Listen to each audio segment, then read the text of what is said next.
Hello, and welcome to today's daily news report where I cover all the biggest stories affecting your life and money.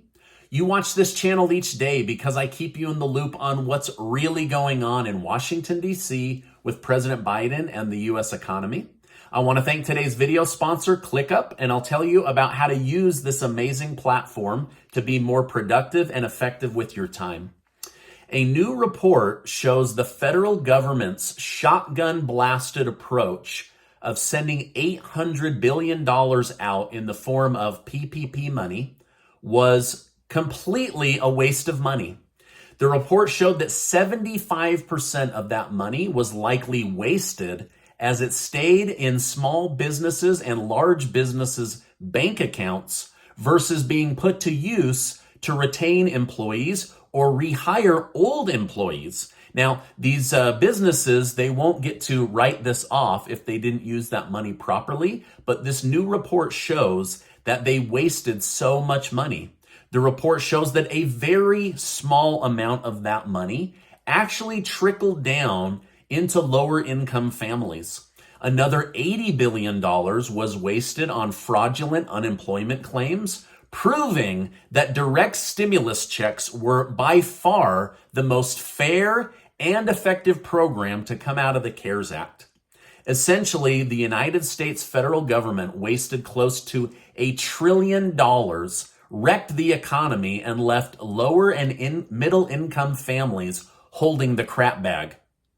I mean, this actually makes me super mad. I knew that stimulus checks were the best program, and I knew that there would be a massive amount of abuse and fraud when it came to the PPP program, because you could either retain people or you could keep the money, fire them, and then let them go pick up a bunch of unemployment money. But yet the program that was the most successful was the program that politicians didn't want to do the most, which was direct stimulus checks right to the people, regardless of if you were employed, regardless of whether you made hundreds of thousands of dollars or $15 an hour. It was the best program. And I knew it. I knew I was right. I tried to communicate this to Washington, D.C., but they wouldn't hear it. But anyway, I just wanted to share that with you guys today because so many of you in this community needed a stimulus check, and it turns out it would have been the very best program. Now, as many of you know, I try my best to be unbiased on this channel, but recently that's become more difficult, and here's why. Even Democrat-leaning news organizations are now turning their back on President Joe Biden, so the very sources that I get information from to try to be unbiased, they're now coming out against the president. Now, I never expected them to turn on President Biden, but it's been bad recently. For example, the New York Times, which is largely a pro-Biden newspaper organization, has recently been posting articles that would damage his reputation and call into question his mental health, his ability to lead, whether he should run for president in 2024. In February, the New York Times sued the U.S. State Department to obtain emails about the president's son, Hunter Biden, and they then posted them showing that there was this laptop and that the president's son was caught in all kinds of scandals with prostitutes, borrowed money, illegal business dealings, international business dealings. And now they just came out with a title that says most Democrats don't want Biden in 2024. Yesterday, the Times ran a hit piece called "Biden is Too Old to Be President." It went on to point out all of his mistakes, his elevated age, and his mental health and his fragility. So it doesn't end there. The New York Times is now getting other left-leaning organizations to come out against Biden. A group by the name of Root Actions spent multiple six figures on anti-Joe Biden ads stating, "Unfortunately, President Biden was neither bold nor inspiring, and his prospects for winning re-election appear to be bleak, with so much at stake, making him the Democrat Party standard bearer in 2024 would be a tragic mistake." And to top it all off, CNN has even jumped on the train. Yesterday, they posted an article admitting worries about Biden's mental health how that his worry over mental health is growing among his own party members. So I guess wearing cool aviator glasses and riding bikes every other weekend on the beach isn't convincing anybody that Joe Biden is cool or young enough to run the country. So again, I'm so shocked to see this, but I just have to tell you guys what's in the news and also what's driving some of the reason I talk the way that I do. I have not been mean to Joe Biden. I've not shown him stumbling upstairs or falling off his bike. I've not mocked him one time. I've just told you, here's what the left is saying, here's what the right's saying, so that you guys have that middle information. But I'm telling you, more and more, I'm seeing that they are trying to push President Biden out of his seat for 2024. Now, I have a lot more to share with you, but let me first take a minute to tell you about today's video sponsor. I want to thank today's video sponsor, ClickUp. Have you ever ended a workday and thought, what did I get done today? Or worse, why didn't I get more done today? This is something I deal with every single day. ClickUp is the best work management platform.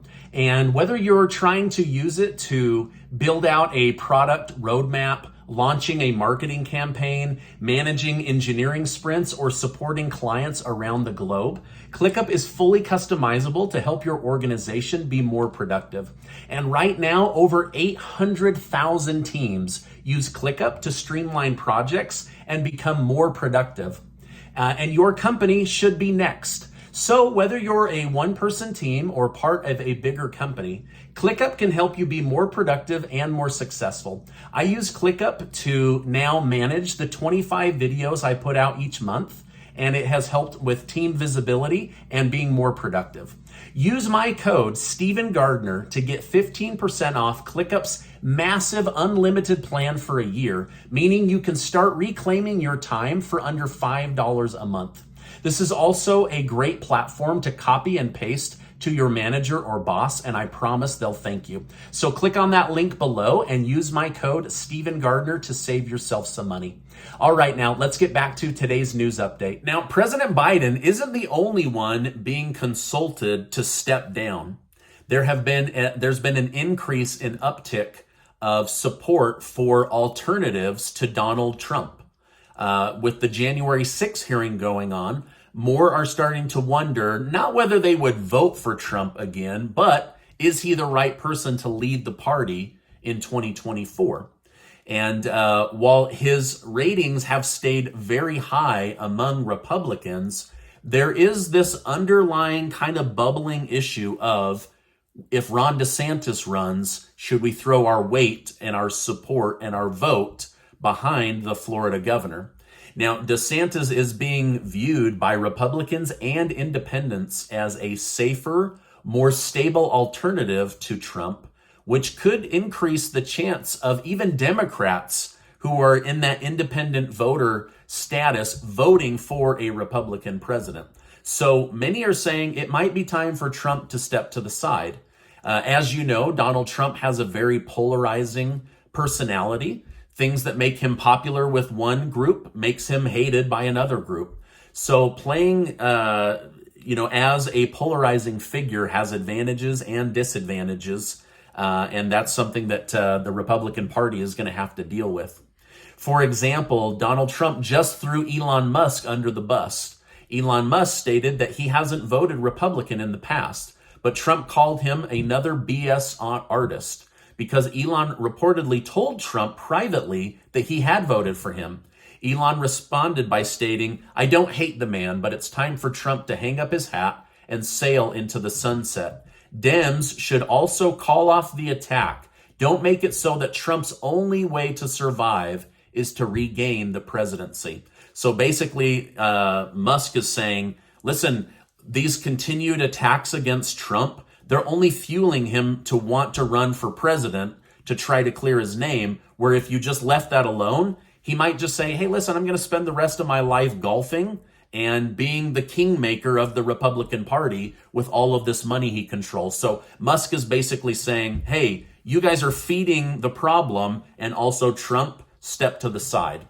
So on the flip side, if Donald Trump had befriended Musk, or not attacked him publicly, he could have had access to 100 million Twitter followers that Elon Musk has, but instead he decided to attack him, which could be a good in for Ron DeSantis, who is a more centrist Republican figure. The World Economic Forum, you know, all the billionaires that secretly meet in Switzerland to decide how to run the world so that us pawns don't have any control or ability to make our own decisions. They announced yesterday that democracy around the world is crumbling. Their solution to save democracy? To push countries into green energy even faster, even if it means hurting the little guys. Well, as a little guy, I don't really appreciate that, right? Like, times are already tough. We're already spending way more money on food and energy and gas than we ever have in the past. And they're saying the only way to save democracy is to crush the little guy as we push forward the green energy agenda. However, the green energy agenda hasn't really done much for Europe, right? About 50% of their stuff is green energy, and the rest comes from Vladimir Putin. And now they're saying, oh my gosh, there might be unrest. There might be an entire country rising up as their energy costs double, triple, or quadruple. So it's easy for billionaires with plenty of money to say, hey, let's just push this even harder. But for the rest of us that feel it, every time we fill up our gas tank, I don't know, man. But I'll be honest, the World Economic Forum, they have a lot of influence, especially they've groomed a lot of these people like Justin Trudeau. They have really strong power over Joe Biden. So it wouldn't shock me if they continue to push their way forward. All right, now the White House announced it's going to send another $1.7 billion to Ukraine, this time to help with humanitarian needs such as bringing in more nurses, purchasing medical supplies from neighboring countries, but another $1.7 billion of taxpayer money heading off to Ukraine. The Biden administration just reported a successful attack on an ISIS leader, al-Agal, who helped develop the ISIS network outside of Iraq and Syria, has been killed in an airstrike. Along with al-Agal's death, another unnamed senior ISIS official was seriously injured. So far, review of the airstrike shows that no civilians were killed in the attack. Killing ISIS leaders helps disrupt terrorism plots around the globe, according to Colonel Joe Buccino of U.S. Central Command.